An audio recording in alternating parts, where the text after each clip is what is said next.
Gabe, maybe why don't you start by introducing yourself? Okay. Hi, everybody. Um, I guess this will be just an English presentation today. My name is Gabe Bonfanti.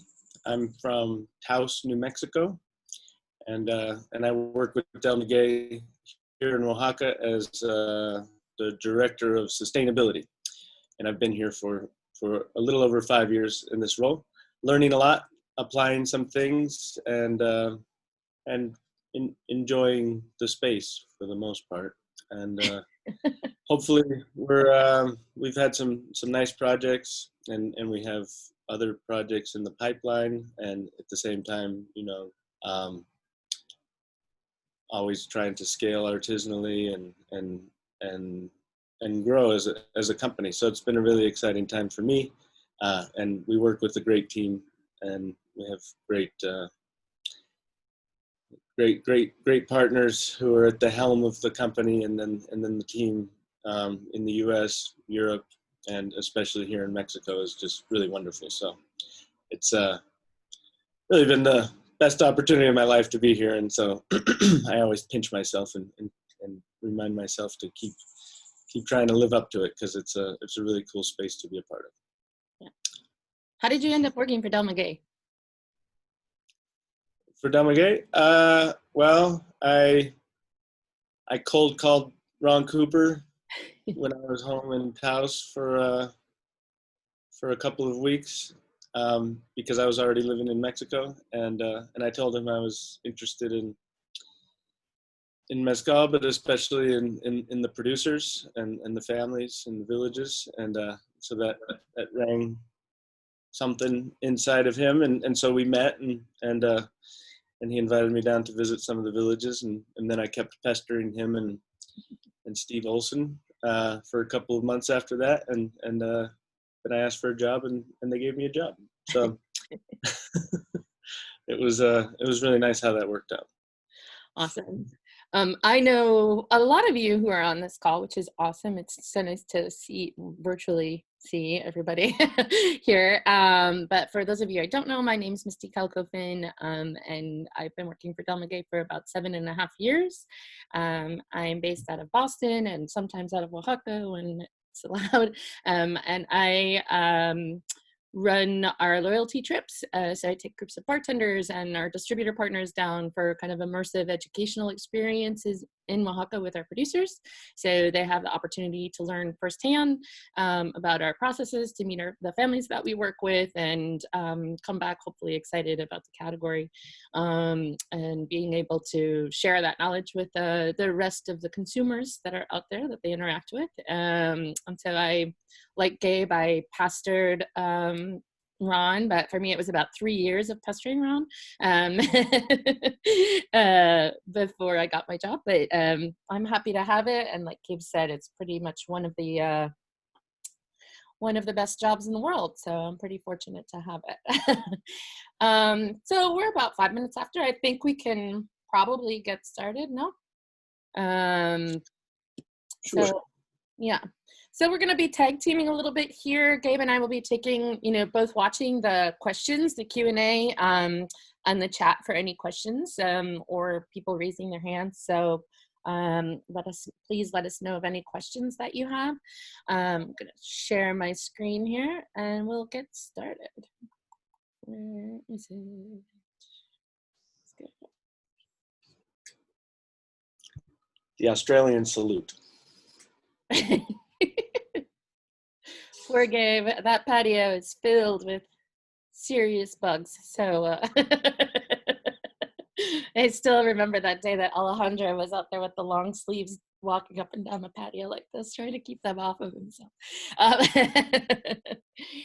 So I'm going to get started here. We're going to tag team back and forth a little bit throughout the presentation. So, but I'll get started talking a little bit about the history and importance of the agave, the plant itself, within Mexico and Mesoamerica. The plant itself, there's over 200 varieties globally. It is endemic to Mesoamerica, and very, very readily available. And long before it was being used for beverage purposes, it was used in a lot of different ways. First and foremost, it was a primary food source. The plant itself, when roasted, is extremely nutritious.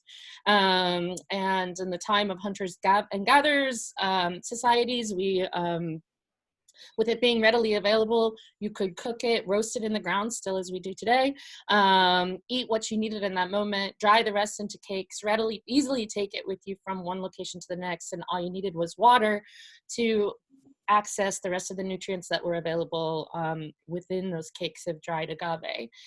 So it's a primary food source. In addition, every single part of the plant can be used. And so it has a nickname of the Tree of Miracles.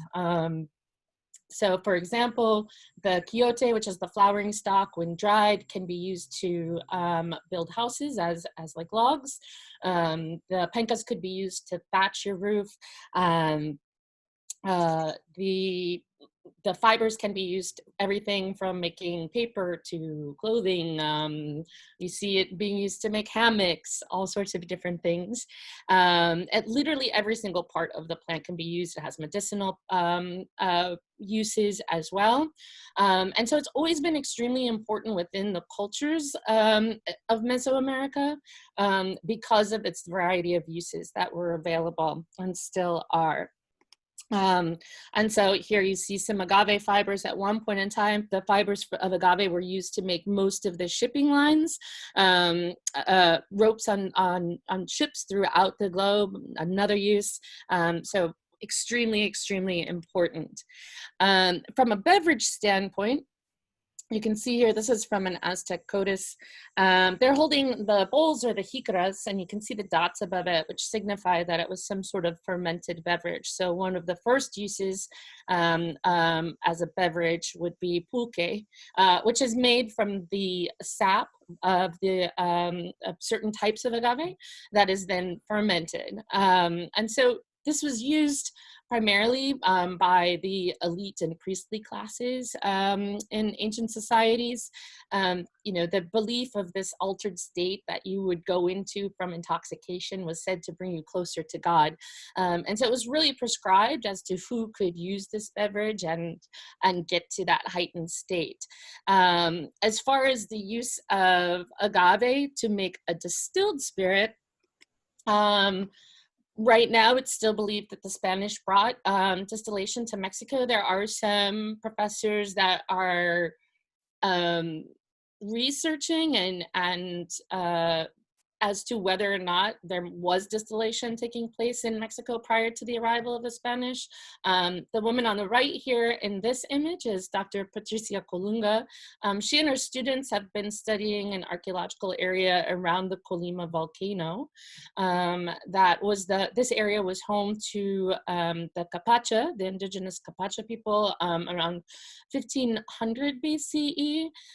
They've uncovered some pottery shards that they've made reproductions of these vessels, and they're trying to figure out if they believe that they might have been used to make small amounts of distillate, direct fire distillates. Obviously nothing of the size of the stills that you're going to be seeing from us in a little bit, but that would be consistent with beverages being used for ritual purposes. Like I said, this is just a theory at this point in time. They're still researching in this particular area. But it's interesting to see, and it will be interesting to see if they continue to find evidence to support their theories in the coming years. But for right now, it still stands that people believe that the Spanish brought distillation to Mexico. So let's get into actually the process of the production processes of making mezcal. Here you can see a field of ours in Teotitlán del Valle. Excuse me for one second. Yeah. These are quiotes, or flowering stalks. And so, like I said, there are over 200 different types of agave. We can use, mezcal has a denomination of origin that involves municipality, all of the state of Oaxaca municipalities and 8 other states. and the legislation that says what mezcal can be allows for us to use any type of agave that's growing within the denomination of origin for the process of making mezcal. It's important to note that not all types of agave have the sugars necessary in order to ferment and distill. And so it's, and it's also extremely difficult to kind of say exactly how many types of agave that means that we can use at this point in time to make mezcal, because of the variety of languages throughout the denomination of origin. But people are saying there's around 30 different types of agave that are currently being used to make mezcal at this point in time. So let's start by kind of thinking about the life cycle of the plant. The agave plant can actually reproduce, well, not all types of agave, but in this case, we're looking at a field of espadín. Espadín can reproduce in two different ways. It can reproduce both sexually and asexually. And in this photo, you're seeing the quiotes, or the flowering stalk, which are the sexual reproduction. And so the plant itself is shooting up the flowering stalk. At the top of the stalk, you'll get seed pods. And this is kind of the last gasp of we're starting at the end of the life cycle to start the next life cycle of the next generation of plants. This is kind of the last gasp of the plant. It's going to send all of its sugars up the flowering stalk into the quiote, so that it can reproduce and propagate for the next generation. The primary pollinator in this case is bats. The flowers of the agave plant open at night, and the pollen is viable for about 10 hours. So we need animals that are active at night or in those early morning hours. So bats are a primary pollinator, also tlacoaches, which are have been known to pollinate. They're a type of possum, hawks moths, also hummingbirds and bees. And so through this sexual reproduction, we're able to ensure the biodiversity of our fields, because we're getting cross-pollination between the different agaves that are flowering. So this is sexual reproduction. All plants obviously reproduce in this fashion. Some plants also reproduce, and here you see a vivero, where the seeds have been planted. But there's also asexual reproduction, which is hijuelos. So the hijuelos grow as runners off of a mother plant. And so from the mother plant, it sends out runners or rhizomes underground, and the small plants will grow around the mother plant. And so this is asexual reproduction. And so each of these hijuelos can be separated from the mother plants and then be replanted out in the fields. Obviously, you're going to use these plants, but there's a danger in just using asexual reproduction, because each of these plants will be genetically equivalent to the mother plant. So over generations, if you're only using asexual reproduction, you'll result in fields that have a monoculture, which can be extremely dangerous for the industry. When you have a monoculture, you don't have the natural defenses against disease and pestilence. And so it's important that both methods of asexual and sexual reproduction are being used, and not just relying upon asexual reproduction, so that you continue to use the plant for making mezcal. And Gabe. Oh, can you just go back to the previous slide quickly? This one? The other previous slide. Yeah, that one. So just to add it, no, the one with the quiote. Yep. The one with the quiote, yeah. So just to add to your point, there's one other method of asexual reproduction in the quiote with the flowering stalk right there, and so you can see the agaveros, the campesinos, with ladders right next to the agave, or they chop the stalk off, but they can basically clip the flowers before they get fully developed, and if they do that, then basically small clones will grow directly out of the flowering stalk as well. And so with the hijuelos that you were talking about, they have like 3 cycles over the course of a life of an agave espadín, for example, and they could probably produce up to 20 hijuelos or so, offshoots. but if they do the clipping of the flowers and the bulbils, they can get up to 3,000 clones per plant. So it's a pretty fascinating aspect of the reproduction. That's also a monoculture, but it's indicative of how many plants you could get from one plant if you let it flower to its full potential. Wow. Rad. Thank you. Mm-hmm. Let's see. Where are we at here? Okay. And so as I mentioned earlier, we have about, there are around 30 different types of agave that are being used to make mezcal currently. Here's just some photos to show you how morphologically they are different. Every type of agave has a particular elevation it prefers to grow at, you know, a range of elevation that it prefers to grow at, has different sugar content, prefers different types of soil, and all of these things results in different flavors ultimately in your mezcal. So here you see some jabali growing. This is a particularly challenging plant to work with because of a component that occurs naturally in agave, saponin. The saponins are traditionally used to make natural soaps. And because it occurs in a much higher quantity in this particular variety of agave, in the process of making mezcal, every step after the roasting process, it foams. So it can be extremely challenging for producers to work with. Here we have Mexicano growing in San Luis del Rio. This is a tobola. And this is a tepestate, this big, I always liken this to something you might find in Jurassic Park. It can take anywhere from 19 to 22 up to 35 years to reach maturity. And so that's just a sampling of the variation that you see as far as the types of agaves growing throughout Oaxaca and throughout the denomination of origin for mezcal. This here is espadín, as you saw earlier. It really is the backbone of the mezcal industry for a lot of different reasons. First off, it can be cultivated, which is extremely important for a growing industry.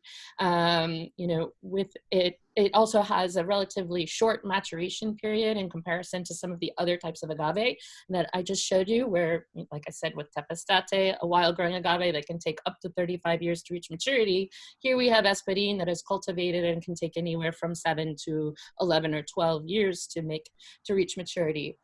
You say that to somebody who makes gin, they're going to think you're crazy because that doesn't seem like a short amount of time to them, but in the world of mezcal, it is. Also, it reproduces both sexually and asexually. So all these things combined have made it to be kind of the backbone of what we're doing. It also has a very high sugar quantity, which means that the amount of mezcal that you can get per liter is higher than some other varieties of agave out there. And the cultivation I think is a really important part because you can really kind of plan and forecast if you have some sort of growth pattern to look at as far as an industry is concerned, so that you can make sure you're plotting for and planning for a sustainable future. So I like to say that the espadín should be the balance of your mezcal diet, and you should pepper in some wild agaves on those special occasions, salt and pepper them in. But so after the plant reaches maturity, Gabe, do you want to talk about how you know when a plant is mature? Well, when I know when what might the producers be looking for? So at the base. So right now we're looking at the heart that has the pincas cut off, but they'll look for the pincas to be opening up, and then for different levels of coloration at the base of the piña or the heart. So when it can start to turn more of a brown color, and the sugars are really starting to get to their peak. And then if there's yellow coloration at the base, then and the pincas are opening up and getting ready, you could almost see the plant preparing to send the quiote up, and there's the yellow coloration at the base of the piña. Then the sugars are really high, and that's the highest that the sugars will get before it sends its stock up. And then the next highest level of sugar would be the capon, where when the quiote starts to grow, the producers will castrate it essentially, and then the sugars will rest back down, and they'll wait for probably another 12-month cycle, and the coloration on the bottom will get from that yellow to just a richer color, but they already know that it's ripe, and they're just waiting for probably a yellowish red, I think. But yeah, those are like the three levels of knowing where the maturation is and what the Brix level, what the sugar level is in the agave. Nice. Thank you, sir. And so here we have Faustino from Kappa Harvesting. They're using machetes to take the pencas off, and then they use a tool that looks like a shortened koa to extract the piña from the root ball. And you can see on the left, Faustino is hammering that tool. Does it have a name? You could call it a koa. I think that's not offensive, but it is shorter. And a koa, can you describe what a koa is? So a koa is the tool that's used for harvesting azul in tequila producing regions. It looks like kind of a long hoe, but at the base, rather than it has a sharpened knife that is a circle. I actually have one someplace, the head of one someplace that I got. And so that's used to actually also to cut the pencas off and to extract the piña from the root ball in tequila producing regions. You don't really see it used throughout mezcal the way that you do in the tequila region. So after harvest, we're gonna head out from our fields. Oh, I had to show this picture because this is Luis Carlos. This is an espadín that he harvested about a year ago. It was in June of last year. And just to kind of give you an idea of how big some of the piñas can become when they're cared for properly and you've got the right genetic makeup and everything. I believe this is around 450 kilograms, if I'm not mistaken. Which they were a little bit bummed about because they were anticipating that this would come in around 500. So that was a little bit of a disappointment, but it did take about 4 workers to get it onto a truck. So that it's definitely nothing to sneeze at in any way whatsoever. So once we get everything into the truck and we head back into the palenque, it's time to actually get into the process of making mezcal. And maybe I'll turn it over to you, Gabe, from this point for a little bit. Okay, I'll do a couple.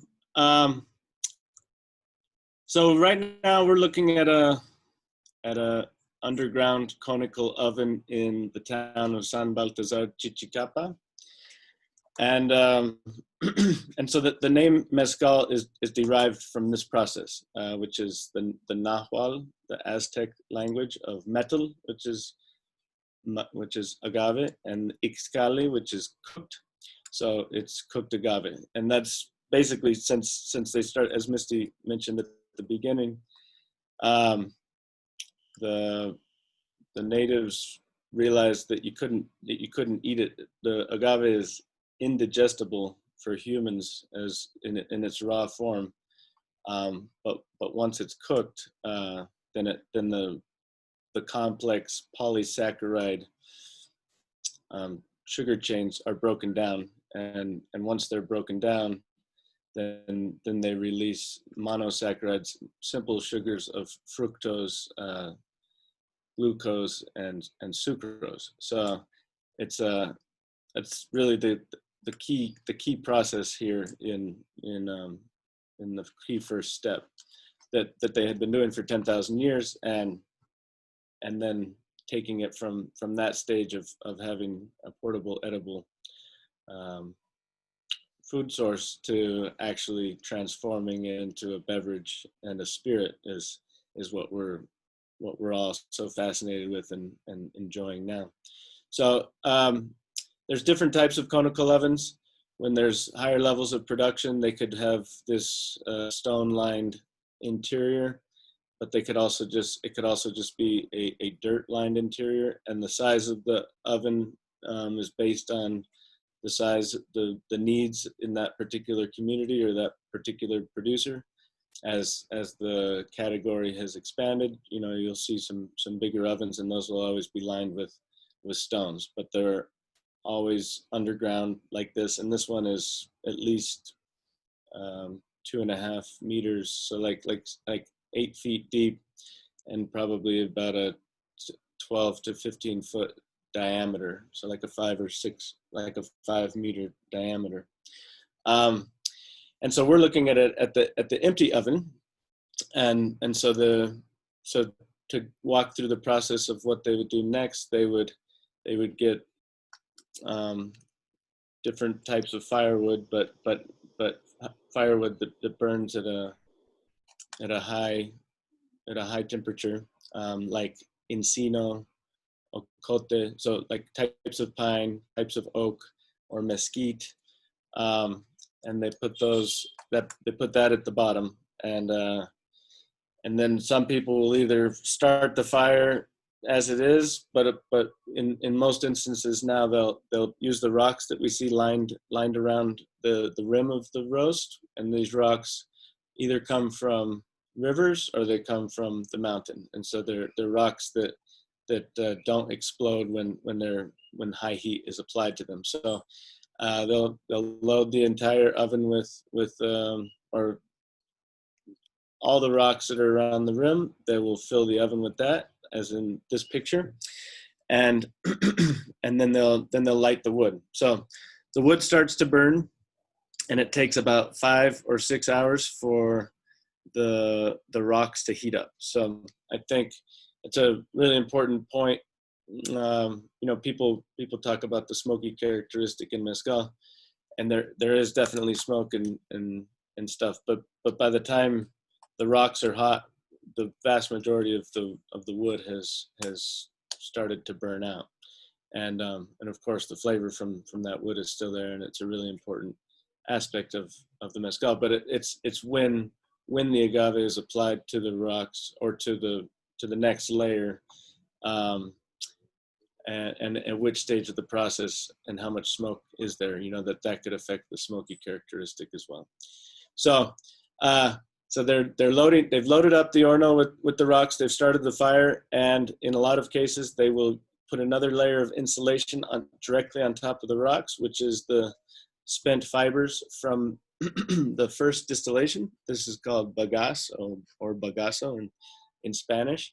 And so it's the spent agave fibers. And so they'll tamp those onto the rocks to give it another layer of insulation, so that the first row of agaves don't get burned.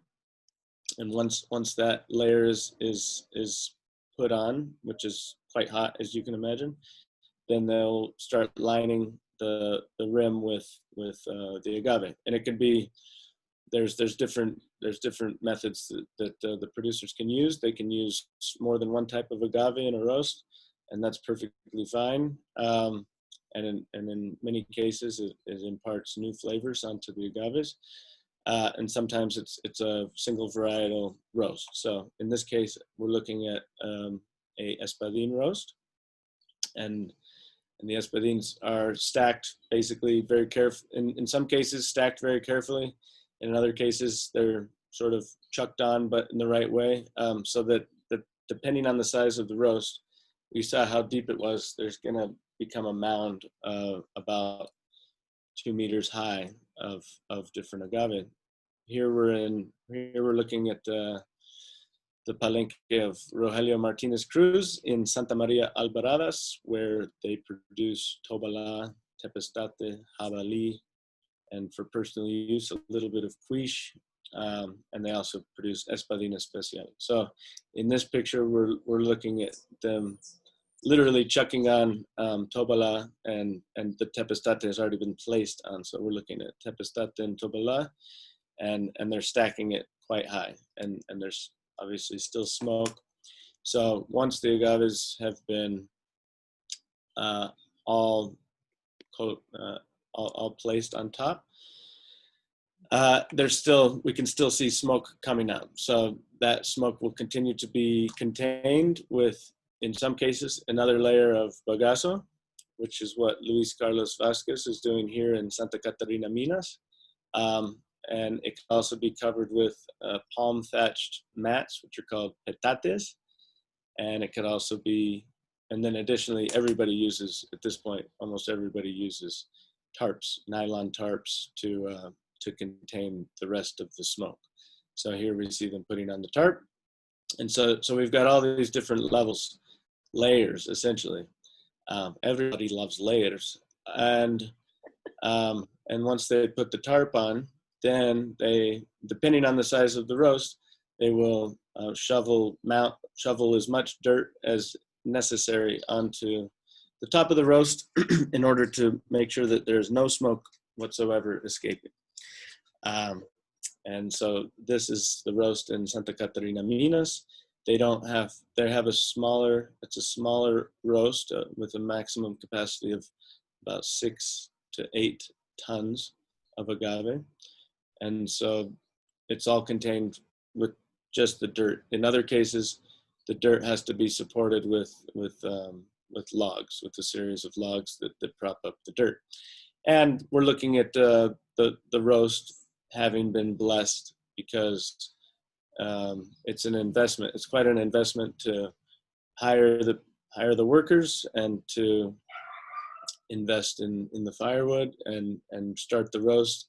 And so it's really important to put your faith into each roast and make sure that it comes out properly, so that you don't have to do the roast over again, because that would be a lost investment. So whenever Misty brings a group there, Luis Carlos always lets a woman in the group to bless the roast, which is really nice, and it's very symbolic. And and at the end of so the roast is typically a 5-day roast, including the first day where they're building it. And after 3 days, what Luis Carlos would do is he would take that cross out of the roast and then dig in to the top and check how the agave is being cooked, and he'll also pour some water in to generate some steam and check the temperature levels to make sure that everything is still cooking evenly. So they'll do that around day 3, and then on day 5 they'll uncover the roast, and at that point the complex carbohydrate polysaccharide chains will have been broken down into what I described earlier as caramelized simple carbohydrates that can then be that are then ready to move on to the next phase of production. And so this is exactly what the natives would have eaten from 10,000 years ago, and it tastes delicious. It's really sweet and very digestible, except for the fibers, but you eat around the fibers. In this case, we're looking at the agave resting in Santa Maria Alvaradas. That's the next phase, really, which is how you begin to jumpstart the fermentation with these high sugar agaves, and as they rest for up to a month from the roast to the milling, they start to develop bacteria, a green sheen on their outer skin, and that's when the producers know that the bacteria is working and that the fermentation has already started in some way, the breaking down of those fibers. And so from here we would go to the next stage of breaking it down. So I mean, there's just from every stage, what they're trying to do is make the fibers accessible to different types of microorganisms and bacteria so that they can get to work and start fermenting the plant material. In this case, because the agaves are so big, we're looking at Alejandra Luis Carlos's wife. She's using a machete to break down the agave into more manageable pieces for the milling process. And so they'll do that with a machete, and they'll do that with an axe in the communities that we work in. In other communities, it may be different because it's such a vast and profound space, because they're making agave distilled spirits across Mexico and even in other countries. So they're breaking down the agave hearts here to the next stage, and from here there's a few different types of milling. Here we're looking at Maximino Garcia Vasquez in San Baltazar, Chichicapa. And in this case, they're using the molino. In this case, is the ground part, and then the stone wheel that the horse is dragging weighs up to half a ton, and it can be fashioned out of a lorry. What do you call them? A quarry. Excuse me. It could come directly from a quarry, and they weigh about half a ton, or they can be fabricated with cement and wiring. And so by breaking down the agave into different stages, it's more accessible for the horse to then begin his contribution or her contribution to the milling. And the whole time, the producers, whether it's one or two producers, they're helping the horse and making sure that whatever's in its path is the type of agave, is the size of agave that needs to be crushed, too big. And so generally they'll mill around 1 ton per day. At this point, the fibers have been broken down, and they're really ready for fermentation. And so as much of the liquid and all of the fiber and starch will be placed into the fermentation vat. But there's other types of milling. So in this case, we're looking at Don Roberto in San Jose, Rio Minas, and his son. This is in a different region of Oaxaca called La Mixteca. And here they have a hollowed out tree trunk, which is, well, I don't know what type of tree they use for their canoa, but it looks like a canoe. So in Spanish, it's called a canoa. And then they're using these bats called mazos, and the bats, and just with those two bats and the canoa, the canoe right there, they'll place the chopped up agave and then mash it further with their bats. So where it takes the horse about 3 or 4 hours to fill one fermentation tank, with the help of Faustino and Max, or maybe one or two other workers, it'll take Don Roberto and his son 8 to 10 hours to fill a 1 ton fermentation tank. So it's a much more laborious process, but this is part of what makes mezcal so interesting. There's different flavors that can be imparted from this type of milling, as opposed to the type of milling with the horse and stone, as opposed to a mechanical type shredder, as opposed to really industrialized forms of shredding. So Gabe, there's one question for you here. Hi, Gabe. Are the recipients stored for more than 1 month before milling, or just juiced out and fermented? How long are they rested? Well, it really, I think it depends. It depends on the type of agave, and it depends on the producer, and it depends on their level of production. But with the bigger hearts, with Espadín and Arroqueño, and even with the Karwinskis and the longer and Tobalá, it's really beneficial to be rested for up to a month. When it's over a month, then it's less beneficial, and then it's past due.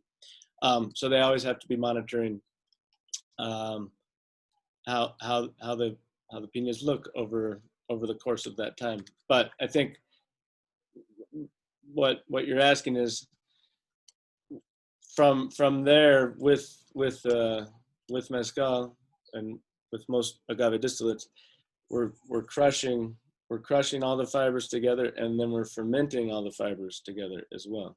So and then we're distilling the fibers as well. So we're not separating the juice from the fibers at all really until after the first distillation.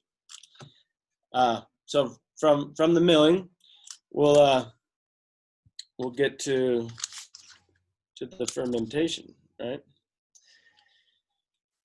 And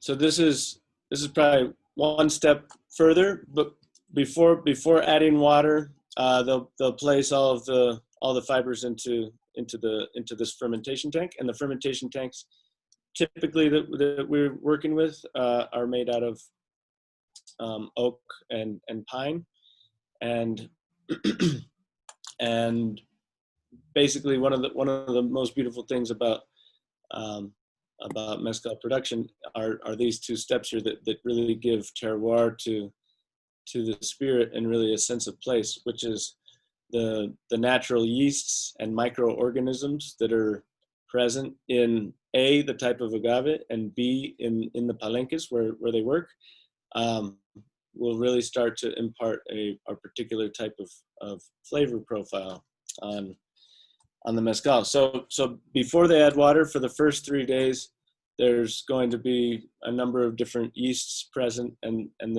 these yeasts will start converting the simple sugars to ethanol and other types of higher alcohols and esters and simple and complex sugars and methanol, terpenes. A variety of chemical processes start to play out, and then they will, depending on the temperature, they'll add water around the 3rd day of fermentation. And the water is a local water source. It can come from wells, streams, manantial springs, and this really adds another really key component to the terroir of the place. And so the overall fermentation, as the different yeasts start to break down the sugars and other yeasts die off and really just leave the heavy lifting for the ethanol to one or two main yeast species. Saccharomyces cerevisiae is the main one that we're aware of in beer production, but it's also present in almost all the yeast cultures for distilling alcohol, and including mezcal. So they add the water, and then they'll move the fibers around to make sure that the water gets into every nook and cranny, because with the type of milling, they have to make sure that every aspect of it gets covered, gets touched with the water. And so then the next stage of the fermentation begins. And so over the course of the next, let's say, 5 or 6 days, overall, it can be, depending on the temperature outside, the ambient temperature, and the type of agave and the amount of sugars that the agave has, the fermentation can take anywhere from 8 to really 25 to 30 days. In Santa Catarina, Minas, we've seen it take up to 25 or 30 days when it's cold out.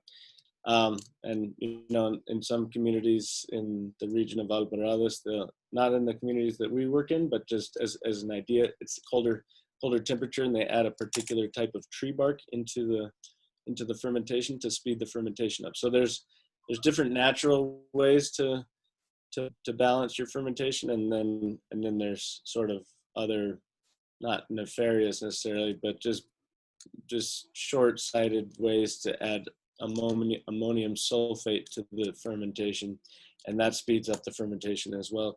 Instead of 7 to 10 days, it could be like a 4 or 5 day fermentation. And even though they've waited 7 years for the agave to grow, apparently it's now so important to speed up the fermentation. But that's a different conversation, and good palates can tell the difference between a natural fermentation and one that's been adulterated like that to speed it up. So once the water has been added and it's been mixed together, then it starts to develop this cap that Misty is showing in the next slide, and over the next 4 or 5 days, this cap will develop. It could be covered or it could be uncovered depending on the temperature, and the producers will test the liquid inside based on whether it's losing its sugar or not. So the more sour it becomes, the more ready it is to become distilled. And so there's a fine balance there where they want it to be sugar-free and completely sour, but then it can't. Then if they leave it too long, it becomes actually too sour. So there's a fine balance knowing when to actually execute and then take it from the fermentation to the distillation. And I think I could just talk. I could talk about the ordinario maybe, and then you could cover Sure. the rest of the details. So there's lots of different methods of distillation in Mexico, and the main type is the alembic copper still that the Spanish brought, and then there's, they've distilled with hollowed out tree trunks. They've distilled with in Filipino style clay pots, and Misty will speak more to that. But essentially the ollas, the pots they'll put the tepache in, which is the ready to go fermented material, and they'll put that into the pot and begin the first distillation, which is called ordinary, or in some cases it's just called distillation. So it's one of the most beautiful things about mezcal is there's never really a simple explanation about what anything is, and I think hearing some other online conversations, it's really important to celebrate all these differences in ways to say the same thing 5 different, 10 different ways, and respect the culture and tradition of why they say it that way in particular places. But for the most part, we would call this ordinary, the ordinary distillation. And so the ethanol has a lower boiling point than water, and so the vapors will start to rise up before the water molecules do, and they rise up and they go through the pot and into a serpentine or culebra condenser, and from there the first distillation will produce a spirit that's around 25 to 30% alcohol, or ABV. And then they'll collect enough of the first distillation, the ordinario, and then they'll do the rectificación and rectify it with the second distillation. And in the second distillation, that's where you'll start to get those higher proofs that from the heads, from the shisha, from the body, and the lower alcohol from the tails, where the producers will make their cuts, and then when the distillation is complete, then they will balance out between the heads, tails, and shisha to the ABV that they find. That's their basically family recipe or regional recipe. And then I'll leave the rest to you, Misty. Real quick before I start, there's a couple of questions. One is it possible to store the harvested agave or roasted piñas in temperature-controlled conditions and use after a year or later for mezcal or tequila production? I mean, I don't think it would. I don't know. It's possible. Maybe it's possible, but everything is done sort of in an ambient environment, and so investing in sort of a controlled temperature environment for that, I don't think would make economic sense for the producers, for one thing, and secondly, I don't even know if that would if you could then distill it from there. Because I don't think that's not a huge bottleneck in the process. Like in the whole process, that's just one more stage that while they're slowly milling around one fermentation tank a day, the agave that's already been roasted is not at all in any risk of going bad. So I don't think it would make any sense to do that at this point. Maybe from an industrial perspective they could consider that, but these are not industrial methods that we utilize. Max was looking for clarification as to what shisha is, or shisha. Shisha. Shisha. It's not heads, it's the body. So the shisha would be, some people, yeah. So the shisha, you have the heads start to come off the still. They start running off around probably 80, maybe higher even than 80, maybe up to 85%, and then start dropping down to about 60 to probably 60 ABV. And when they make that cut from the heads to the body, in Oaxaca they call the body shisha. And then the shisha runs from about, let's say, around 60% ABV down to probably 35 to 40%, and then they make that cut, and then from that cut, the rest of the liquid that comes out will be the tails. Okay.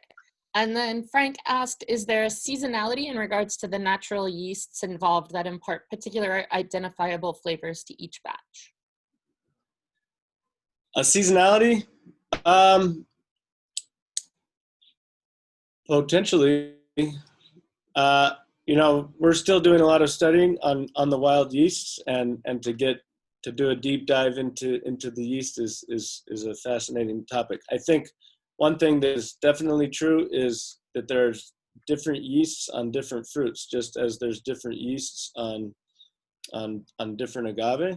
And so what we do find is particular palenques have certain flavor characteristics that are true to that area, and they have and you can pick up some of these flavors that can be directly related to the fruit trees that are in the immediate vicinity. So those can be maybe yeasts that are in a higher content or something like that during when the fruit is present, but the trees are there, and I think those yeasts are generally there. Maybe if you introduce a new plant and then it starts to grow, maybe it would attract a different type of yeast. But in general, from a seasonality perspective, I'm not sure. Producers historically wouldn't produce during the rainy season, and maybe that doesn't really have anything to do with the yeast. It just has to do more about the water weight in the agaves. But it's a good question, and we should probably look into it a little bit. Homework. Tarea. Let's see. So Amar was questioning about the wild yeast. So Amar, we don't actually inoculate our fermentation. It's all wild ambient yeast. So yes, the yeast is going to be infecting the open vat fermentation, and we need it to. Otherwise, we don't have fermentation. So, and that's very site specific, right? It's very much a taste of place for us, for each of our producers, the fact that they are using only ambient yeast for fermentation. And in regards to your question, as far as the still is concerned, he was asking about how it's cleaned. What did I just do there? Let's see here if I can get the annotation. Right here. this is the sombrero. And so in between distillations, you can actually remove that. You'll remove up above this, this part right here is the gooseneck, which goes over to the serpentine. And the serpentine is set in concrete, but this gooseneck can be lifted up and removed, and then the sombrero can be removed. And then from there, they can remove all of the fibers and everything from inside the still. There's also a valve in the back that they can open up. It's like a little butt, if you will, that they can take out, so that allows them to pour water in and drain liquid out so that they can clean the inside of the still in between distillations. Let's see, there's one more question here. So we have the copper pot still here. This is, I don't know how to get rid of this.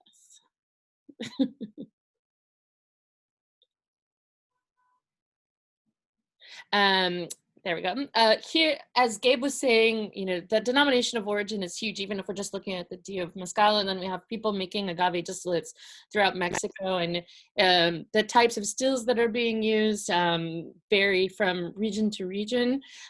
This is in Santa Catarina, Minas, where the tradition in this particular pueblo is to use the clay stills. So in the bottom portion of this still is a very large clay olla. The upper section is clay as well, but it's more of a oval, if you will, rather than a round clay vessel. And the bottom of that clay pot has been cut off so that it's an open chamber in between. And then here, attached to this carrizo, or a piece of bamboo, inside this upper chamber is a wooden spoon or a cuchara.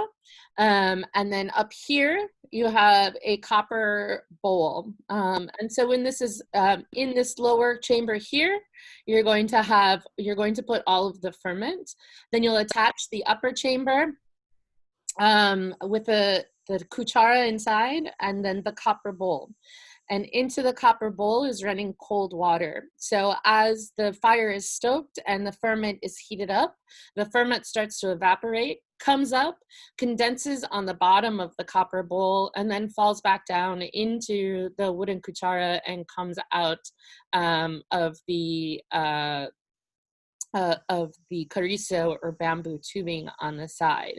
So this is very much the tradition within this particular pueblo, and you see it throughout Oaxaca and other municipalities as well. And then there's other styles of distillation that are kind of a combination of the two technologies you just saw. This is up in La Mixteca, where we saw the image of our producers working with the crushing the agave and the canoas, or the hollowed out tree trunks. And this is a hybrid still. So in the lower chamber, you have a stainless steel pot, and that upper chamber is black clay. But as far as how it functions in the same way as the clay stills that you saw on the previous slide. But this is really just kind of the tip of the iceberg of the styles of distillation that you see throughout Mexico. If you go to Michoacan, you see more of a Filipino style, which is copper pot on the bottom with a hollowed out tree trunk on the top, and the choice of tree trunk can affect the flavor of your distillate. There's the refrescadera. There's all sorts of different styles of stills, so it's important to recognize the variation and the beauty of the diversity of the category. There's another representation from the Mixteca of the hybrid still. This is in San Pedro Teozocualco in the La Mixteca. But from all of them, we get the beauty is delicious mezcal. And here you can see the pearls, which is the traditional way of how the producers would be determining the alcohol by volume of their particular distillate. And so by looking at the size of the bubbles, the length of the stay, and knowing kind of where they are within the distillation process, they're able to determine the alcohol of their particular distillate, based upon that the idea of surface tension between alcohol and water. So this is still the method by which our producers, when they're distilling, will test the alcohol of their particular distillate. And then for us, all of our mezcals are actually bottled in a central location in the town of Teotitlán del Valle. This is our altar room at our bodega. It's, the altar room is very important to our to any home, and so this is kind of the heart and soul of our bodega there, and where we host our guests for tastings. But we have an amazing crew of about 20 to 25 men, constantly growing, it feels like, at this point in time. Every time I go, there's new people who are working with us, and who bottle all of our mezcals by hand. Here you see Ismael washing the bottles. Sometimes, if it's available, they'll be using the tails of the distillate to make to wash the bottles, but in most cases, just spring water. And from there, they are bottled using 6-bottle gravity-fed fillers, like you see here, and then labeled by hand, and going into our boxes and out to you guys. So where are we at on time? Doing great. 3:02 here. There's a question. Yes. Sorry, excuse me. It's about the carrizo. Ronnie says, bamboo is not indigenous to Mexico, so you think Asian influences. So I think carrizo isn't actually bamboo, and it's native to Mexico, but it grows like a grass, like bamboo, but it's not directly related to bamboo. And then there's other trees.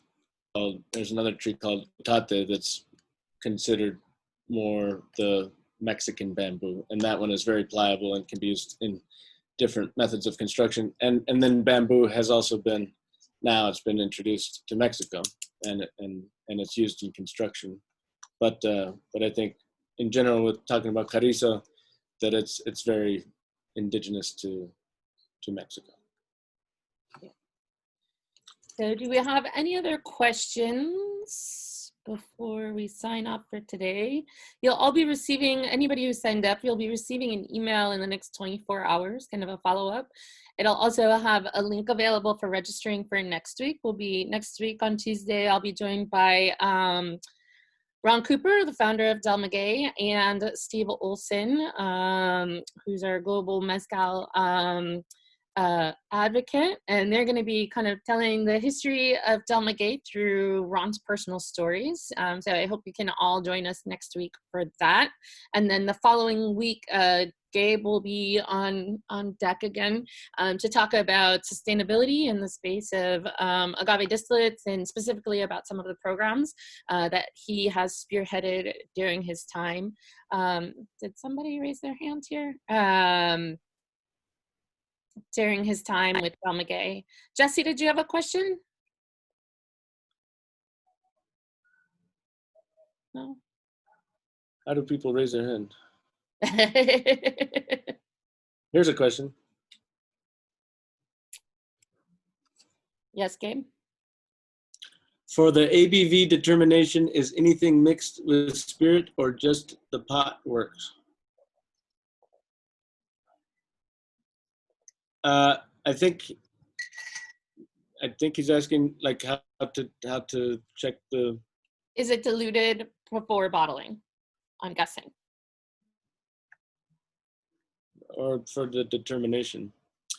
Well, Misty's picture showed the pearls, and they use a carrizo to be able to tell the ABV content, and I mean historically, the producers are quite good at that.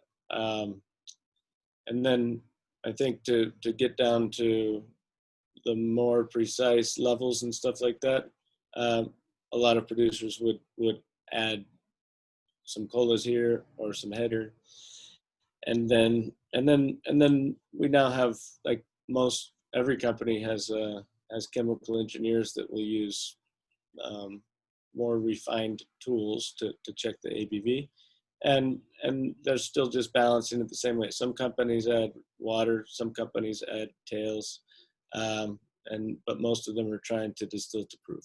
And so I think one thing that's so beautiful about Mezcal is, even with these minor adjustments, it's the most direct route to the consumer from the producer in any spirit category, that it's really so clean, and really does not touch too many or any intermediary hands from leaving the palenque to arriving to the consumer. And that's one of the things that makes it so special.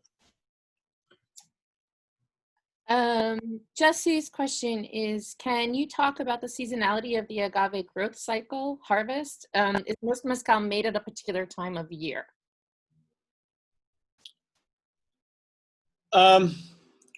So if we're talking about our all-you-can-eat buffet, and we want to have a steady diet of espadín, espadín tends to send its quiote flowering stock up before the rainy season. If it's determined that it's not raining yet, or that it's time, so it'll probably start sending its stock up like around late March, April, May, and so the producers really, the best season for producing is the dry season. So not rainy season, and that's for espadín. That's mostly because of the complex economic dynamic between the magueyeros, the agave producing industry, and the mezcaleros. Sometimes they're interrelated, but sometimes they're different. And so if they're not growing their own fields, they're purchasing the agave on the spot market at a price per kilo usually, or they can buy an entire field. It depends on the type of negotiation. But for the price per kilo to get the highest amount of sugar per kilo, it's better if it hasn't been raining, because the agaves have such a high water retention rate that they can survive for months without much water whatsoever, and that's one of the things that gives them a higher sugar content. So historically, I think a lot of producers will take the rainy season off because they're not just mezcal producers, they're also farmers. And so as farmers, they need those 4 or 5 months to be preparing their fields and planting different crops. And a lot of the time they're planting those crops in between agave fields as well, which is, we didn't touch on that too much, but it's one of the beautiful regeneration cycles of the Mexican agronomy. But as the industry has grown, people can produce year round now, and then different wild agaves are going to be flowering at different times of year. So if the producers have the right in their community to go out and look for wild agaves, then they also want to get those agave before they send their stock up. They also need to be balancing with nature and local policies, how many agave they're allowed to harvest and things like that. But yeah, in general, I would say that the dry season is the high season, and the rainy season is for some companies and producers, they can maintain, but it'll be a lower level. And then when the rainy season stops, then it starts to pick up again. Thank you.